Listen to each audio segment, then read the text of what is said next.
not, but for them which believe. Now, these individuals here, they believed, in the truth, but Yahweh Shai was being introduced to them. See?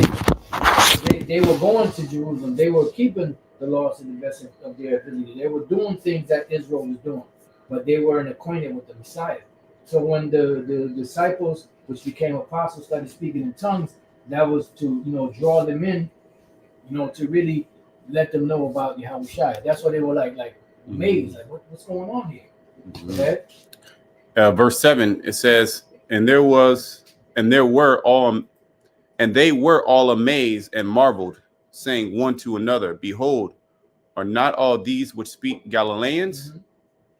And how hear we every man in our own tongue wherein we were born? Let's go into where these places are. Go ahead. Parthians, mm-hmm, and Medes and Elamites and dwellers of Mesopotamia and in Judea and Cappadocia and Pontus and Asia. Right, so the Parthia would be in this region up in here, like around Media, because you had the Parthian Empire, and the Parthian Empire kind of extended pretty vast.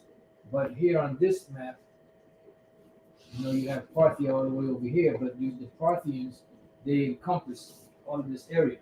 So they would be around the area that they call the cradle of civilization. All right, so you had Parthia, right? It says, and Medes. You go to the map, here you have the Medes, Media, right? It says, and Elamites, Elam, which are the so-called East Indians. You have Elam, let's see, I think this other map has Elam right here. All this area, we're in the area of Persia, because the ancient Persians are the Elamites, right? You have and the dwellers of Mesopotamia, or the plains of Shinar, same deal would be in this area here. These are the plains of Shinar. Shinar means the place between two rivers. That's dealing with the Euphrates and the Tigris. That's that area there. Where what they call the cradle of civilizations, we started all over again after the flood. All right, and it goes on, and in Judea and Cappadocia and Pontus and Asia, which would be up, in the area of what's known as Turkey today, up in this area. Let's see if this one has. So you have Cappadocia, Pontus, see, Pamphylia. Let's see, Cappadocia and Pontus and Asia, and that would be known as Asia, or so-called Asia Minor, in this area here. All right, so this is where all of these Israelites were coming from. They were coming from all these different areas, right? Go ahead. Verse 10, Phrygia and Pamphylia, in Egypt, and in parts of Libya, and Cyrene, about Cyrene, and strangers of Rome, Jews and proselytes. So these were Israelites coming from all these different areas. Now you had Israelites that were, considered to be in a Gentile state of mind, that became proselytized. Now some of them became proselytized to under the what they called back then the Jews' religion, and some of them became proselytized to the gospel of Yahweh Shai, to the teachings of Yahweh Shai. All right, that's what these proselytes are. It's not talking about some foreign nation that, we heard what you said and we like what you said, so we're gonna come join you. No, that's not the case, because these were all Jews that came from these different areas. All right. So verse 11. Okay, it says. Matter of fact, you know what? I'm gonna go back to this map. Let me see. Just bear with me. So you have Phrygia, Pamphylia, and Egypt. So Phrygia, right up here. Phrygia. Pamphylia, right there. You had Egypt. You had Cyrene. You had Simon of Cyrene, the man that helped Yahweh carry the cross. You had Libya. You had a whole community of Israelites all throughout Egypt, Libya, Cyrene, in these areas. They were Greek-speaking Jews. All right. During the time of Acts, the 6th chapter, a little further into the book, you had the men from these areas that came against Stephen and actually ended up putting him to death. All right. It says Cyrene, which you show, strangers of Rome, because they weren't actual Romans; they were strangers of Rome. The Apostle Paul, he was a Roman citizen, but he was an Israelite. And people are like, well, how can the Gentiles be Israelites? You know, when they said Gentiles, well, the Apostle Paul had Roman citizenship. The Apostle Paul spoke Greek. Does that make him a heathen? He clearly said that he's from the tribe of Benjamin. He clearly said that. Thank you know? It says, verse 11, Cretes and Arabians. Right, Cretes and Arabians, because you had the land of Crete. The island of Crete, which you see here. Let me see if I have a better. Right here, Crete. So like this is Cyprus and this is Crete. And I believe that, if I'm not mistaken, it's either Crete.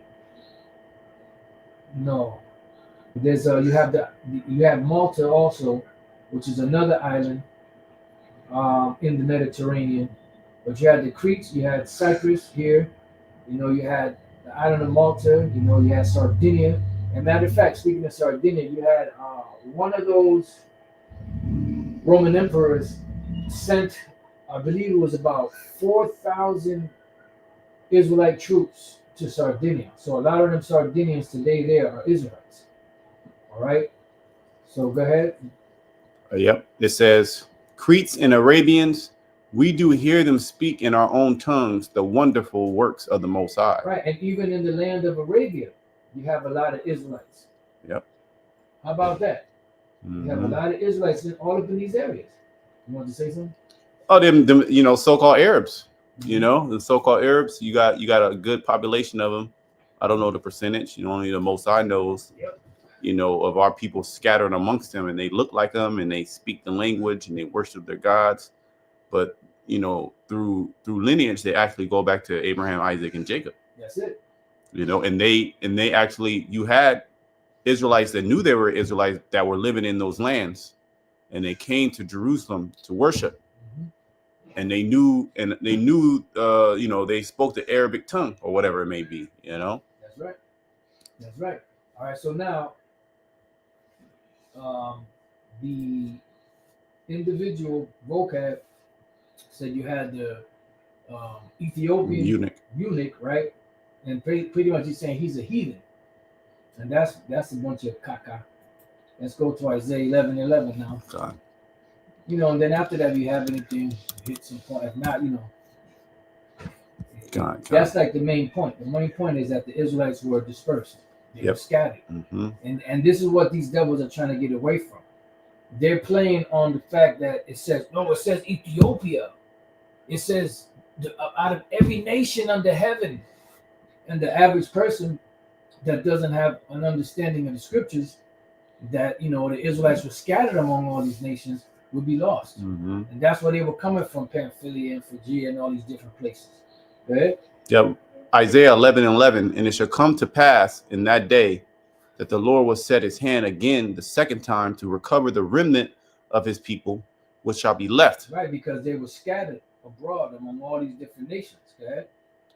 From Assyria. Right. So Assyria, right, as you can see here, is up in this area around the Tigris River. And this is where the northern kingdom was brought to at first in captivity.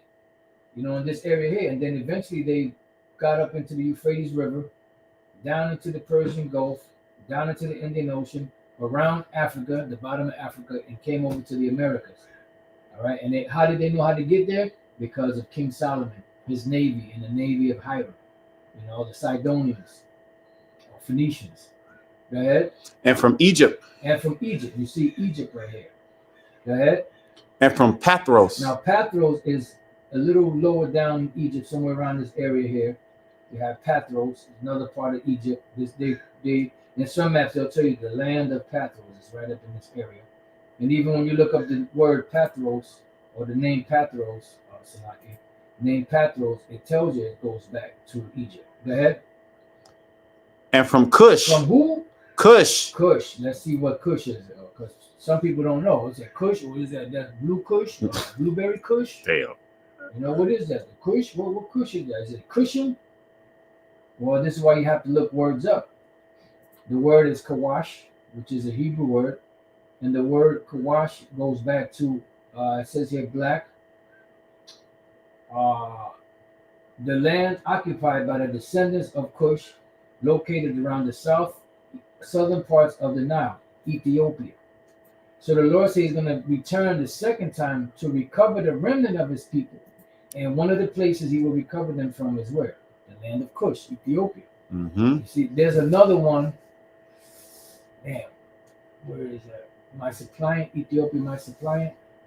Let's see. Let me just type in my suppliant. Just bear with me.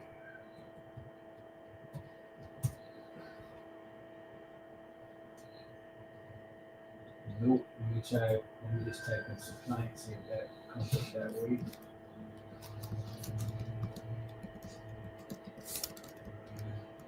Let me try this. See what that says.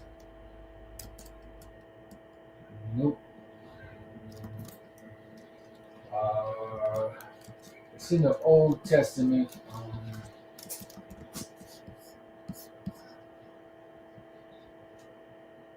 Is that Zephaniah chapter 2 or chapter 3? Just bear with me 1 second. If we can't find that, we'll just move on.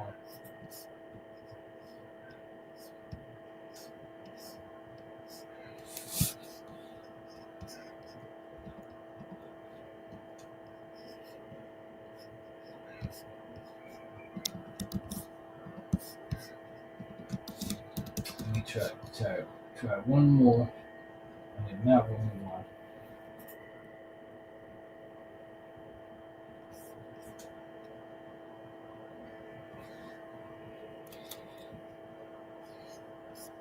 Right. Zephaniah. Zephaniah 3 and 10. Yep. Zephaniah. In fact, start at 9. Zephaniah 3, verse 9. It says, "For then will I turn to the people a pure language, that they may all call upon the name of the Lord to serve him with one consent." But we don't have the name though.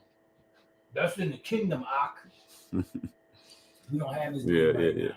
Yeah, you gotta watch a individual saying that. You know, they've been highly compromised. Trash.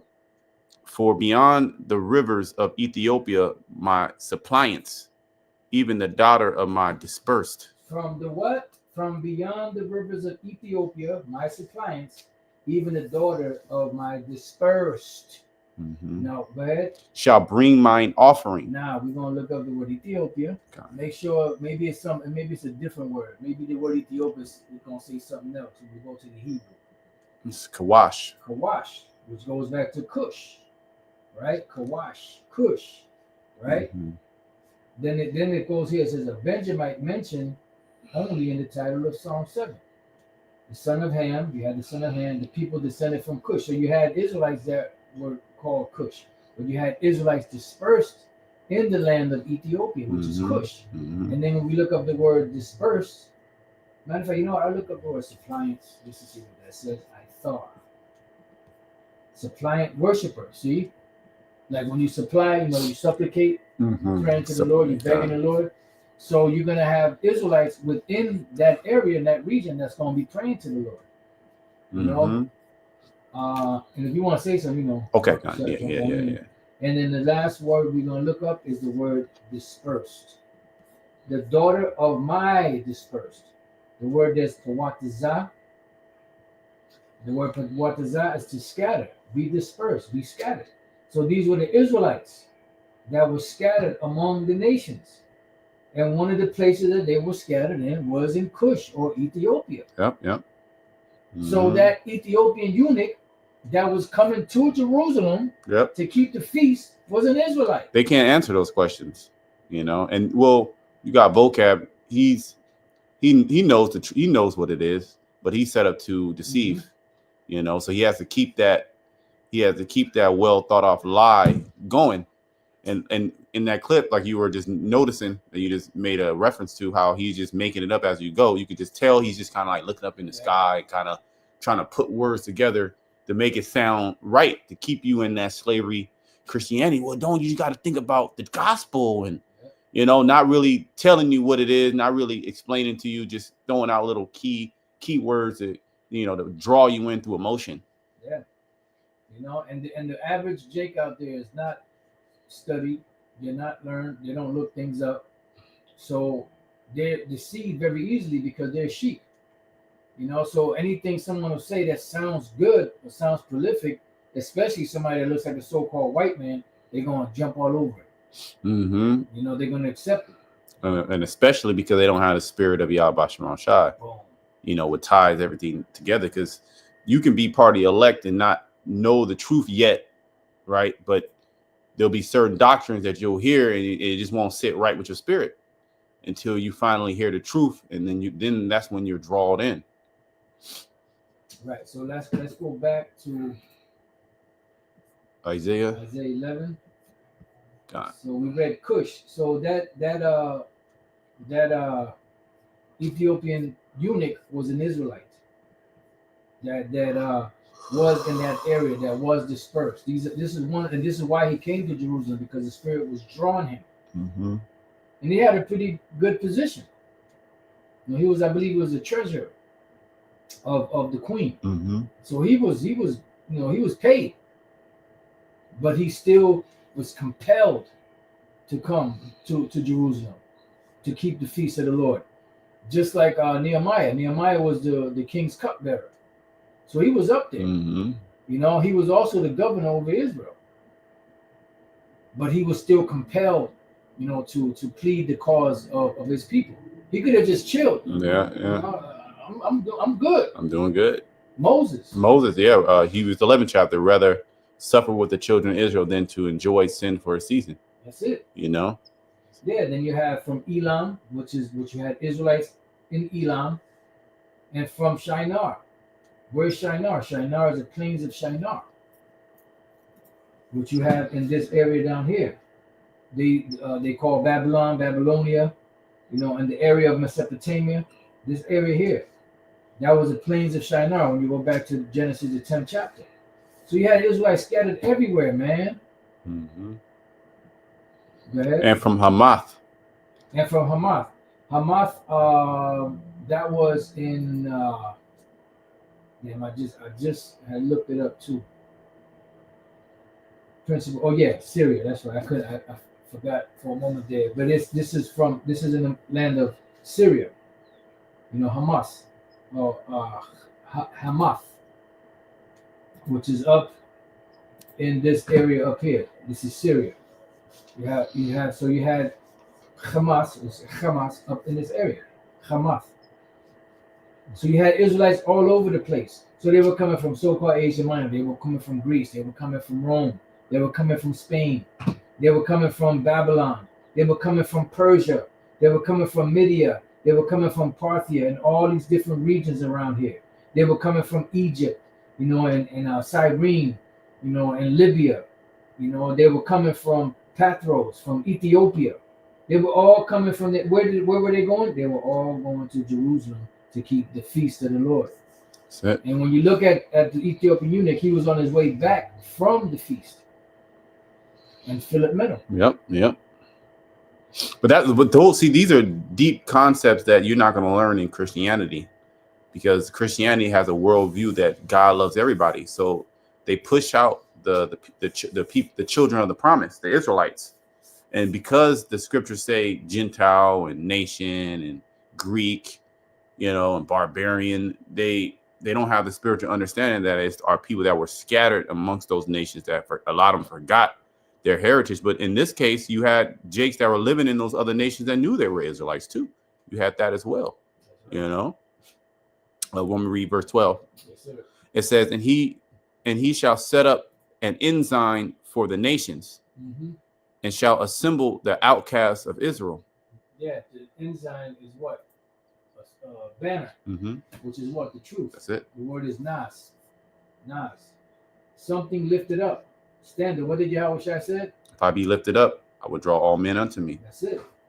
It says standard, signal, pole, ensign, banner, sign, sail. And that goes into the scriptures. You know, and not just the Bible itself, but the true understanding of the Bible and the spirit that comes with that understanding. Because when we go real quick, I'm gonna come right back to that. When we go to the book of Psalms, chapter 60 and verse 4, right? And you can read that when you get it. John. Psalm 60. So you had the word ensign, you had the word banner, you have, you know, so you had different. There was what was that other thing called? Can't think of it right now. Standard bearer, a standard bearer. Yeah. You know, so all of those are all part of that symbol. Good. Psalm 60 and 4. Thou hast given a banner to them that fear thee, that it may be displayed because of the truth. Selah. So that it may be displayed because of the truth. Because what do you do with a flag? You display the flag. You have it outside your home. Mm-hmm. You might have it on a flagpole in front of your home, or you might have it on a flagpole in front of some type of school or judicial or a governmental building. You know, people ride around with the flags of their country or their island, you know, on their car or on the window, you know, to display that they're repping for that particular place. Yep. And that's what the scriptures are for. And it's for what? To bring in or draw in the elect of the nation of Israel that have been scattered. And I'm pretty sure if we look up this word banner. And as well as a banner could be used as a rallying point as well. Mm-hmm. You know, for people to see that, and like I said, like you were saying, to draw you into that particular area. You know, that's where the safe. That's the safe area, if you will. That banner. Right. Right. So it says there, banner, nas. Same deal. Now, when you look at the word displayed, so they may be displayed, the word there is nawas, which is a play on the word nas. Yeah. You know, because it's supposed to be displayed. Like the scriptures say, the truth which has been so long without fruit shall be declared or displayed. And that's the reason why the apostles and them had to go out and teach, especially dealing with first with the apostle Peter, then with the apostle Paul, to go among the Gentiles or the Israelite foreigners and gather the ones of them that the Lord wanted, because this is what the message was for. The message was for the reconciliation of the Israelites, the ones that were part of the elect, because this is who the message is for, not for everybody. It was never meant for everybody. You know, that was a deception of plantation / Renaissance Christianity. Yep. Isaiah 13 and 2. Okay, let me get that. Because you were saying like the apostles, they had to, you know, go and teach the truth. Mm-hmm. You know, that's part of them holding that banner. You know, lifting up that banner. This Isaiah 13:2. Lift ye up a banner upon the high mountain. Mm-hmm. Exalt the voice unto them. Shake the hand, that they may go into the gates of the nobles. Yeah, because the banner also represents like a government, because that's where, like, you put the American flag somewhere, you are representing that's the American, you know, power. You know, you like America, they try to put the flag on the moon, the so-called. We are in control of the moon, you know. So we're lifting up the scriptures and we're letting you know who these words are coming from, right? The Heavenly Father. And it says upon the high mountain. What is the high mountain? These governments. So it's really a thing of the elect of the prophets, right, going against the elite of this world. That's really where the banner is being lifted up and the voice is being exalted. All right, and they're being cursed out. But I just wanted to, you know, get that, because you said the apostles had to go out and teach. That's it. And the banner that they had in the hand was the truth, was the understanding, the scriptures. Yeah, you know what? Let's go to Baruch. We'll hit Baruch. Let's go to 5, because it's pretty short chapter. Start at 1. All right, this is Baruch 5 and 1. And it reads, "Put off, O Jerusalem, the garment of mourning and affliction, and put on the comeliness of the glory that cometh from the Most High forever." Yeah, because, you know, we suffered our hell. That's why it says, comfort ye, my people. Tell them that their warfare is accomplished. And then, the comeliness of glory is this knowledge. So now that you received it, don't forsake it. Because if you forsake it, you're going to be found naked. And what happened to Jake when they were found naked? The Lord effed them up. Mm-hmm. Go ahead. Cast out thee a double. Yes, I'm yes, sorry. yeah. Cast about thee a double garment of the righteousness which cometh from the Most High. A double garment. Because now we're coming back, so we gotta be fully immersed. That's it. In it. And when we fully immersed in it, that this truth is what protects us from the perils that are out here and things that are to come. Go ahead.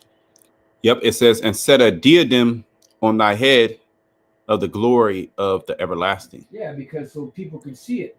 This is why we're supposed to teach it and preach it on the rooftop. What did Yahweh say? What you hear in the ear, preach on the rooftop. And the rooftop is a representation of the satellites. All right. And no, go ahead. Mm-hmm. For the Most High will show thy brightness unto every country under heaven. Mm-hmm. Right, and that's why a light that is set on a hill cannot be hid. Mm-hmm. Go ahead. I'm sorry, a city that's set on a hill cannot be hid. Yep. It says, for thy name shall be called of the God forever, the peace of righteousness and the glory of the Most High's worship. Yeah, because we've been called everything else under the sun, but that we've been called niggas, spicks, spooks, wetbacks, useless, and every name you could think of, every derogatory term, which goes back to the curses. Yep. Yeah. It says, arise, O Jerusalem, and stand on high, and look about towards the east. And behold, thy children gather from the west unto the east by the word of the Holy One, rejoicing in the remembrance of the Most High. So we're being gathered right now from the west unto the east, because we're gathered here physically in the west, and our minds are going, towards the east. And then you have, brothers and some sisters out in that area that also will be delivered that hear this message. But the main deliverance is here in America. And it says, by what? By the word of the Holy One. So this is what's doing the sifting.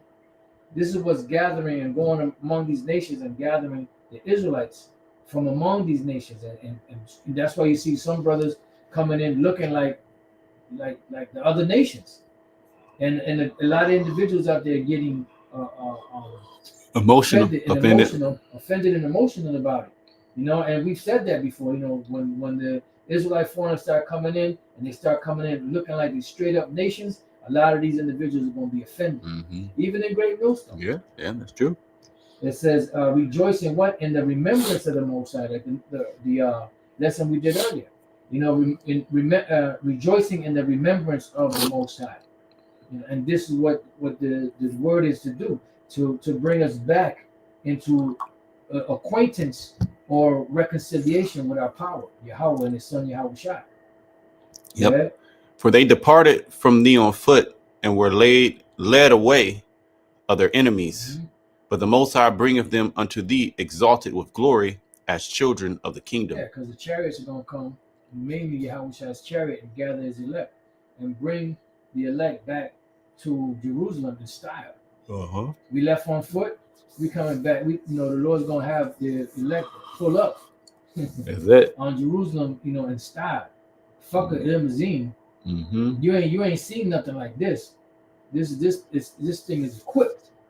And I believe, if I'm not mistaken, Elder Pastor's wife had a dream years ago that the inside of the chariot was really nice. Yeah. I don't really remember all the details. I remember he did a video and mentioned it. I'm not sure if he did a video and mentioned it or if he told us about it. But he did say that, if I'm not mistaken, and if I am, Salaki, but I believe I heard him say that, or either on a video or he told us about it, that his wife had a dream that she was in the chariot and it was really nice. If I'm not mistaken on that. For some reason, I just remember that. Go ahead. For the Most High is appointed that every high hill and bank of long continuance should be cast down. So much for China. We've been around 5,000 years. We're going to be around another 5,000 years. Yeah, but what condition are you going to be in, when you're here the next 5,000 years? Yeah, you're going to be in total subjection under the Israelites. There you go. With no possible way of, making your situation better. You know, your economic, political, military situation better. Yep. You're always going to be perpetually under the Israelites, your rightful owners. Yep. Okay. And you're gonna be happy too. You're gonna get your ass kicked, but you're gonna be happy because you know you're gonna get a fair shake. Not with Esau. You know, Esau, you do everything right and he still sticks it to you. It says, and valleys filled up to make even the ground, that Israel may go safely in the glory of the Most High. So everything that's high is going to be brought down. Everything that's low is going to be brought up. The last shall be first, first shall be last. Go ahead. Moreover, even the woods and every sweet smelling tree shall overshadow Israel by the commandment of the Most High. Yeah, because the earth is going to be re-beautified again, once again. You know, Isaiah 35, which is going into the truth, but it's also speaking about the revamping and the renewal of the earth again. Everything's going, man, you know, like even in this area, The jasmine. we walk by the jasmine, you know, sometimes when we walking, I just slow down a little bit, get a couple of whiffs because it smells so good. So just imagine something like that everywhere you go, it just smells good. You ain't smelling no dog shit, you ain't smelling no human shit, you ain't smelling no piss. No rotten flesh. You ain't smelling no rotten flesh. A rat, dead rats. Oh no, dead rats. You ain't dealing with no ratmobiles. You ain't, you know, walking by no dumpsters with dead meat and none of that. Everywhere you walk is just, you know, a breath of fresh air. Just aromatherapy. Yes, it's sweet smelling. It's gonna be sweet smelling. You know, you're gonna smell like even like you have an orange. Well, an orange is supposed to be very sweet smelling. You're supposed to smell the aroma off of that orange before you even eat the orange. The orange tree is supposed to smell amazing. You know, you're supposed to smell all these different fruits and vegetables and the different trees. They all have their scents, pine and the different resins, frankincense. But everything is through now. Everything is messed up. It's destroyed. So you vaguely smell certain things, you know? Yeah, I remember when oranges really tasted good. Yeah. And they say you can smell it. You know, this is an orange. Mm-hmm. This is an apple. Mm-hmm. You know, this is watermelon. Mm-hmm. Now it's through. It says, moreover, even the woods and every sweet smelling tree shall overshadow Israel by the commandment of the Most High. For the Most High shall lead Israel with joy in the light of his glory, with the mercy and righteousness that cometh from him. Yeah, because everything's going to be turned back to how it's supposed to be. So, nevertheless, we according to his promise that for new heavens and a new earth, wherein dwelleth righteousness. You know, and that's what we're, you know, waiting for. You know, did you have anything? No, that was all right. You know, so with that, don't listen to this big rockhead, big swole, you know, what you call it, Sicilian sliced pizza head, you know, vocab. You know, big blockhead, big square big head. block. He a German. Yeah, big block German head vocab. You know, and you know this biter, this nonstop biter, you know, round the clock biter, stealing people's, you know, hip hop styles and rapping styles, which his shit sucks. Stealing, ways, you know, on how to debate and how to conduct a, a dialogue in the scriptures. Yeah, teaching style. Yeah, like the apostles, he stole the apostles and, you know, just the Israelites in general, their teaching style, you know, how to go through the script. He didn't know how to maneuver through the scriptures like that. Mm-hmm. You could tell he endlessly studies and try. If he could buy the spirit, he'll buy it. Oh yeah. If there was a possible way for him to buy the spirit or buy being an Israelite, he'll buy it and he'll start coming against the other nations. Yep. He'll start to fit in the truth because he knows that he's an Israelite, but he knows that he's an Edomite. You know. That's it. And by the way, I put this video in the description box and, you know, a couple of these maps, you know, in case, you know, you want to look into them. So with that, you know, we pray that your brothers and few sisters have been edified. To the next time we say, Shalom. Shalom.